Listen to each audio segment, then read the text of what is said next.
इंतखाबात से पहले मुल्क में अमूमी तासुर ये मौजूद था कि अवाम के ताज़ा मैंडेट से वजूद में आने वाली हुकूमत मुल्क को आइनी, सियासी और माशी बहरानों से निजात दिलाने में दुरुस्त सिमत का तयन करेगी।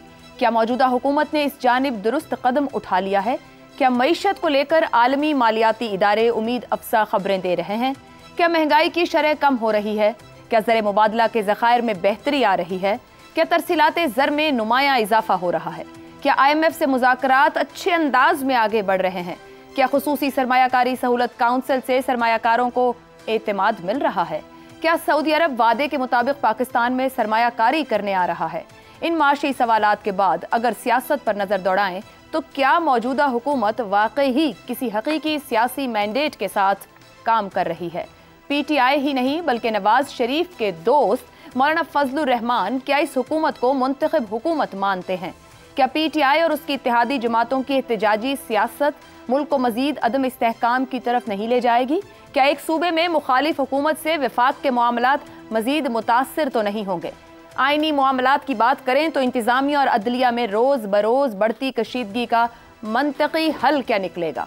सुप्रीम कोर्ट में 50,000 से ज्यादा केसेस की मौजूदगी के बावजूद क्या सियासी फैसलों के लिए भी सुप्रीम कोर्ट से ही रुजू करने की रवायत में मजीद तेजी आएगी? क्या पाकिस्तान का हर सियासी और रियासती इदारा अपनी अपनी आइनी हुदूद में रहकर काम कर रहा है? ये हैं आइनी, सियासी और माशी बहरानों से वजूद में आने वाले सवालात जिनके जवाब की हर दर्दमंद और बाशऊर पाकिस्तानी शहरी को तलाश है। ये सब ज़िमनी सवालात एक बड़े सवाल को जन्म दे रहे हैं कि क्या आज की जदीद कौमी रियासतों में ऐसे बहरान जन्म लेते ही रहते हैं और उनसे घबराने की ज़रूरत नहीं? अगर ऐसा नहीं तो फिर ये बहरान क्या रियासती बहरान है या फिर इन बहरानों की नौइयत सियासी है? इसी मामले पर गुफ्तगू करेंगे। पैनल में हमारे साथ हैं हसन निसार, अबसार आलम, शहजाद चौधरी और इफ्तिखार अहमद साहब। आप चारों का शुक्रिया। प्रोग्राम का सवाल, नून लीग के हलकों का मौक़िफ़ मौजूदा आइनी, सियासी और माशी बहरान के लिए PTI सबसे बड़ी जिम्मेदार, ये मौक़िफ़ किस हद तक दुरुस्त है? इफ्तिखार साहब, रोज़ाना की बुनियाद पर मुल्क के मामलात, इस्तेहकाम, अदम इस्तेहकाम, हम समझते हैं हम कुछ कदम आगे चले गए मगर दिखता है कि वहीं खड़े हैं। इस वक्त जो हुकूमती जमात है उसका मौक़िफ़ है कि इन तमाम बहरानों की जिम्मेदारी सबसे ज़्यादा PTI पर है। आप मुत्तफ़िक़ हैं इस बात से?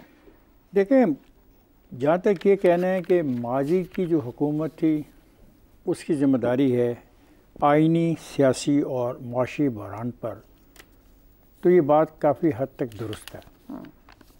क्योंकि आइनी बहरान जो आज हम फेस कर रहे हैं उसका अंदाज़ा आपको उस रोज़ हुआ होगा कि जिस रोज़ vote of no confidence move हुआ, मंजूर हुआ, लेकिन उसके साथ एक कोशिश की गई कि असम्बली को डिज़ोल्व कर दिया जाए और सदर पाकिस्तान ने उस असम्बली की डिसोल्यूशन पर हामी भी भर ली। ये यहाँ से वो आइनी बहरान जन्म लेता है जिससे नीयत का पता लगा कि जो लोग इस मुल्क के मामलात को चलाने में सियासी लिबादा ओढ़े हुए हैं वो चाहते क्या हैं। जब वो वाक़या हो गया तो उसके बाद एक सियासी पार्टी ने मुसलसल जो जलसे किए, उन जलसों में जिस तरीके की बातें की गई उनका कोई ताल्लुक पाकिस्तान की मुआशी बेहतरी के हवाले से न था, बल्कि लोगों को उकसाया गया, लोगों को उन इदारों के ख़िलाफ़ उकसाया गया, अदारों के सरबराहान के ख़िलाफ़ उकसाया गया और उनके ख़िलाफ़ बहुत सारे ऐसे लफ्ज़ इस्तेमाल किए गए जो अच्छे नहीं होते। नतीजा क्या हुआ? जो आइनी बहरान ने जन्म लिया वो आइनी बहरान और गहरा होता गया। किसी मौके पे भी कोशिश नहीं की गई कि उस आइनी बहरान को कम किया जाए। मौका उनके पास था, उनके ख़िलाफ़ वोट हो गया था, वो असम्बली में बैठ सकते थे और असम्बली में बैठ के उस हुकूमत की धज्जियाँ उड़ा सकते थे जहाँ पे वो वायलेट कर रही थी चीज़ों को, लेकिन उन्होंने वहाँ भी बैठना मुनासिब नहीं समझा, उस आइनी बहरान को और गहरा कर दिया। आगे चलते हैं। अभी आइनी बहरान और गहरा हुआ, उनको इस पर भी यकीन नहीं आया क्योंकि सिविल वॉर की तरफ अभी बात नहीं चली और वो इसमें कामयाब नहीं हो रहे थे कि समाज इतनी बुरी तरह तकसीम हो जाए। उन्होंने फिर 2 असम्बलियाँ जो आवाम की नुमाइंदगी करती हैं 2 सूबों की, उनको भी तोड़ दिया और उनका इनको तोड़ दो। उनके चीफ मिनिस्टर कहते रहे कि इनको तोड़ने की वजह तो बता दें। उन्होंने कहा मैं कहता हूँ तोड़ दो।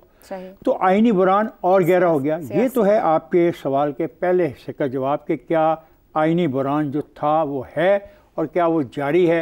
मैं समझता हूँ वो आईनी बुरान जारी है और मौजूदा इंतखाब के जो नताइज हैं जिस पे उनका क्लेम है कि उनको 190 सीटें मिलनी चाहिए थी, उस आईनी बुरान को और गहरा कर दिया है। क्योंकि 190 सीटें तो ना मिल सकती हैं ना मिलेंगी, क्योंकि उसके लिए जो तरीक़ाकार है वो आईनी है। उस आईनी तरीक़ाकार को वो तस्लीम करने को तैयार नहीं, इसको बतौर नारा इस्तेमाल कर रहे हैं। आपसे एक छोटा सा सवाल है, आप समझते हैं ज़्यादा जिम्मेदारी उनकी रही और वो आईनी बहरान गहरा होता गया और फिर सियासी बहरान भी रहे। अगर सबसे बड़ी जिम्मेदार या पीटीआई ही इस बहरान को पैदा करे तो फिर मौजूदा हुकूमत को बहुत से दूसरे मामलात, वो सियासी हों, माशी हों, बाहर के ताल्लुकात हों, IMF हो, माशी इस्लाहात हो, गैर मुल्की सरमायाकारी हो, सब एक तरफ रख कर ये बहरान पैदा होने वाले मामले को ही नहीं सबसे पहले हल कर लेना चाहिए? आपकी सोच बहुत मुस्बत है। अल्लाह तबारक ताला ऐसी सोच सबको दे और इतनी मुस्बत अंदाज से सोचें। हर पर्चे में 100 नंबर होते हैं।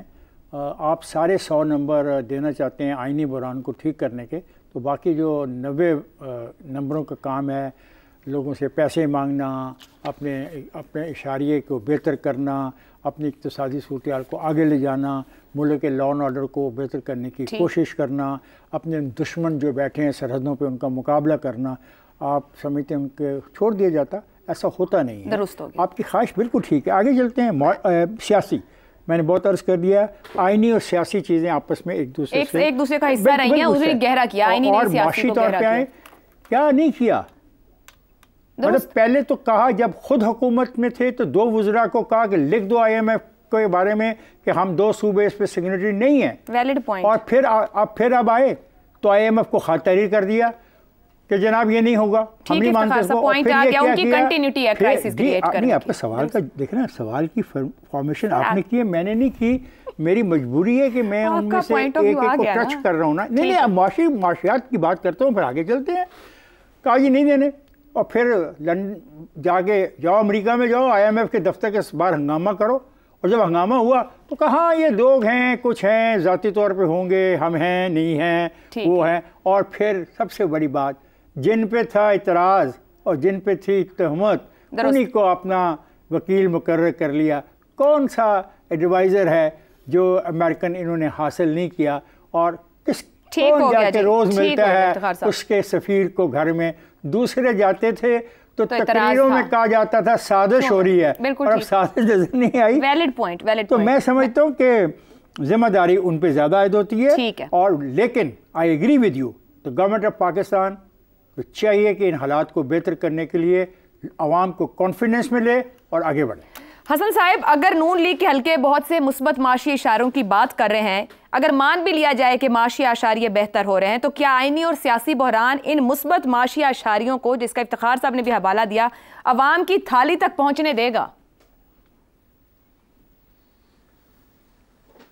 पहली बात यह है कि मेरा सब्जेक्ट इकोनॉमिक्स है, आ गया मैं इस झाकोबाजी में।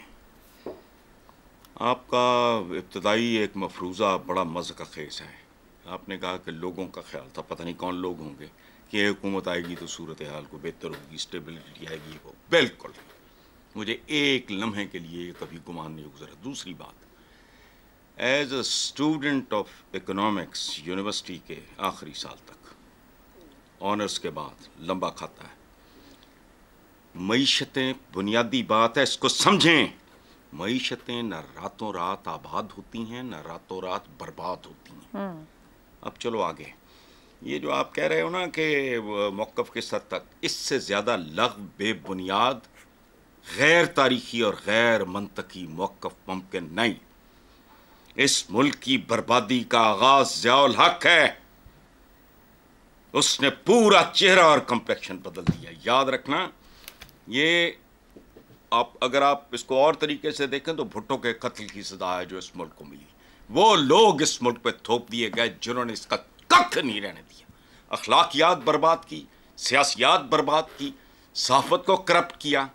इन्होंने अपने जागीरदार जो इनका मजाक उड़ाते थे कित्थों आ गया, उनको ला के इन्होंने गुलबर्ग से लेके तो गार्डन टाउन पता नहीं कहाँ कहाँ उनकी हकीर तरीन ज़मीनों के एवज़ ये रिकॉर्ड्स हैं भी चले हैं एलडीए के। अच्छा, बाकी रह गया इमरान खान। तो यार को खुदा का खौफ करो, when he was much younger, उसका ग्लैमर अपनी पीक पे था, उम्र उस वक्त 50s में थी, तब तो किसी ने घास नहीं डाली, नमल यूनिवर्सिटी फलाना टमकाना, धरे का धरा रह गया।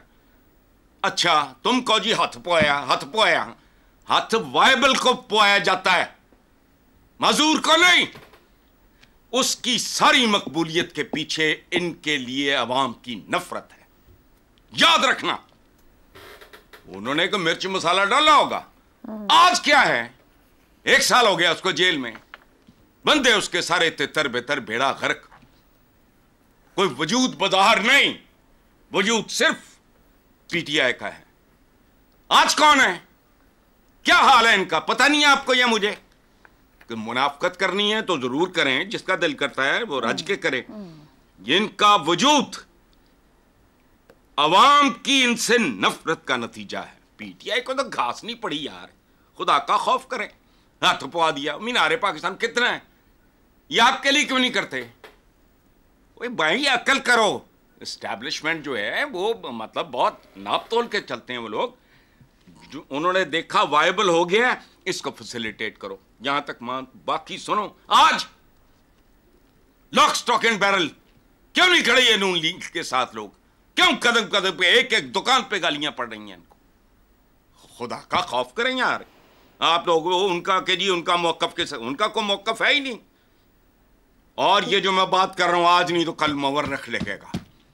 इमरान खान इस खानदान की पैदावार है, इनकी परफॉर्मेंस की। एक नई जनरेशन आई, उन्होंने कहा ये तो खा गए, इन्होंने तो लूट मार का बाजार गर्म किए रखा है। वो आज इस हालत में कहते हैं प्राइम मिनिस्टर हाउस की तजीनो और आयश 15 करोड़ मांग रहा है वो किसकी, वो क्या जाती उम्र की फूल प्रूफ सिक्योरिटी। वो मैंने कहा है कि फूल प्रूफ सिक्योरिटी वो होती है जो मौत रोके, मुमकिन नहीं है। लिंकन मर जाते हैं, कैनेडीज मर जाते हैं। ये नफरत है जो इनको समझ नहीं आ रही। दुरुस्त। आपके अगले सवाल का जवाब भी यही है। ठीक। बाकी दोस्तों को टाइम दे देना। चलें।